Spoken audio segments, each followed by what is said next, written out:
I born 1945, right after the Second World War. And then Korea was a war-torn country. And then the 1950, Korean War broke. I born in North Korea. And then right at the heart of North Korea where they make currently atomic bomb.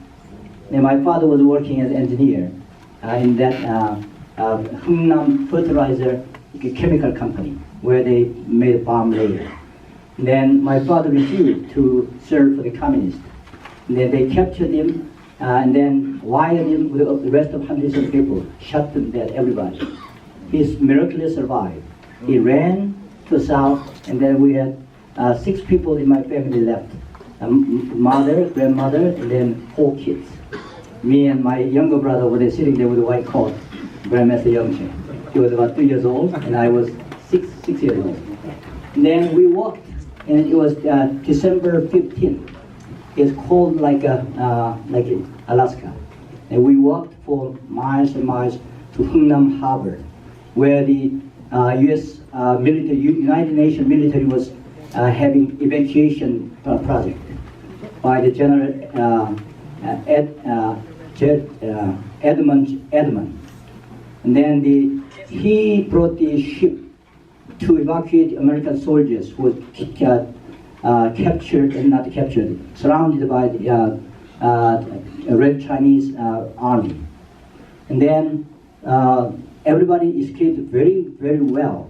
And then General Edmund's job was shipping those soldiers to the south. And then in the ship, there were tons of military equipment. He decided to throw that all away in the ocean. Then saved 80,000 refugees. One of them was me. I survived.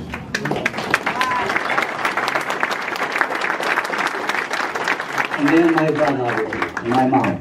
And then we were transferred in the ocean to this small island called Choi Island. In that ship, one of the father was there. He is father of current Korea President, Moon Jae-in. And then he was not born yet. His father was in the ship where I was. And then we all came down to Choi Island as a refugee. And I grew up in the refugee camp for many months. And then now you see how I started learning how to fight. That was it. Every night was a street fight 10 tournament. I was mini PE champion. I was able to kick and jump at the time, and then I got beat up more than I hit them because I was so small. I was very small at that time. I'm still small. I'm very proud of my small size.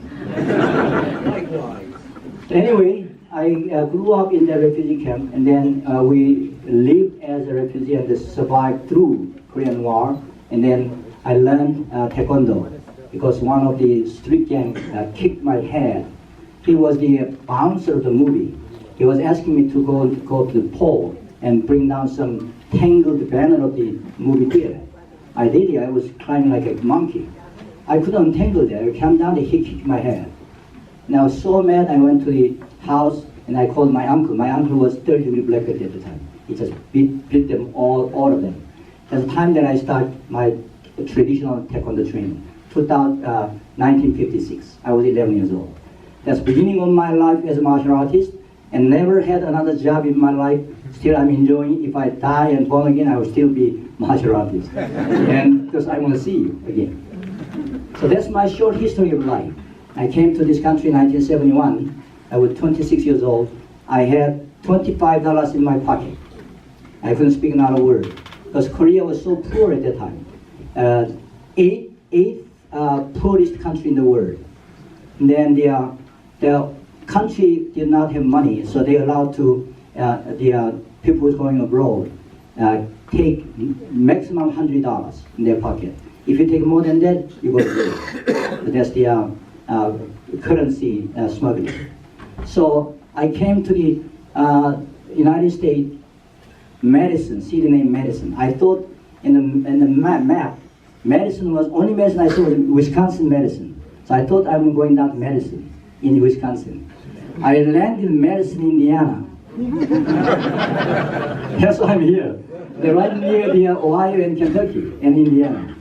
So And there were about 25,000 people living there. The biggest industry was the state mental hospital. That's where I landed as a karate instructor. Taekwondo and karate was the same thing. Taekwondo name of Taekwondo was not exist until 1975. So we were saying Korean karate, so on and so forth. So that's how I started my life as a young Taekwondo master in this country. And I became one of the pioneers from then on. And then I met the Deborah Dimitri's father, okay, in the Cincinnati International Theater. They called me to do some demonstration for Billy Jack movie. Billy Jack movie just came out from the Vietnam. So I was doing demonstration. His father was invited, and she might be there. Nagamini was invited there. So we were watching each other doing demonstration. Who is faster, stronger, and powerful? You can imagine. I'm sure you already have some experience like that. And then immediately I became friends with those people. And then in my mind, I never had any prejudice against any other martial art because I studied Taekwondo, Karate, Kung Fu, and then Judo, and then Hapkido and Gomdo. That's all discipline I learned. So in my mind, there was no just one martial art discipline embedded in my mind. I was able to become friends very quickly. I visited Nagamini school, the Takayuki Nagamini. He was young like me, I was young, vibrant. We were showing off the techniques, so on and so forth. We both recognized we are pretty good. So let's become friends with each other. So that's how we became a friend with Matsubaya's Nakamine system. Sorry. And then after that, I met so many of you through his seminars and event championship and so on and so forth. I was invited 1973 Harp Fun Tournament here in Columbus, Ohio State Coliseum. That was where we had a championship with Rick Moore. Rick Moore here? Yes, sir. Okay. Rick Moore was young and skinny. He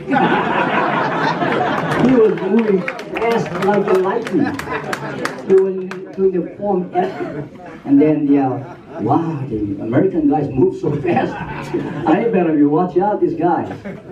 And then I was instructing in Cincinnati. Mantu, Walter Fagan, and then the John Johnson. All those were the Scott Sky senior. They were tough, 20, 30, 40 pounds, moving like a lightweight. Wow, I got problem here. I'm only 125 pounds, 80 pounds, 20, 28 pounds. This guy's moving faster than me. And then I was able to exchange the technique each other. I earned respect. They challenged me with the sparring, like the Yamashita. Yamashita came to me in 1972 or 3. Are you from Korea? I want to check you out. And who was it? The big guy, Hawk, Robert Hawk, big giant with big afro head. Yamashita came to us. Okay, you from Korea, right? See how fast you can kick. They were checking out. So at that time, I was already deep studying in the Zen Buddhism, then Taoism, Confucian, and then my family is a Catholic family. So I was kind of mixed up and they confused the kid in philosophy. I was able to digest all those philosophies into martial art. So when he come, I gently invited him, let's do the meditation first. I make them sit and meditate. Remember that? Yes. And then nearly meditate. I was carrying the bamboo sword. So anyway, that's how I began. And because I was so small, I received lots of challenges. At that time, 1970, early 760 was like a Wild West. People like me was the gunmen from this Asia or the East Far East. So you see the Wild West, if somebody coming into town, okay, see who's best, and then they shoot each other, they die. That was mentality at that time. So they just come in and kick the door, and then who is the owner here? Let's see how fast you, how strong you are.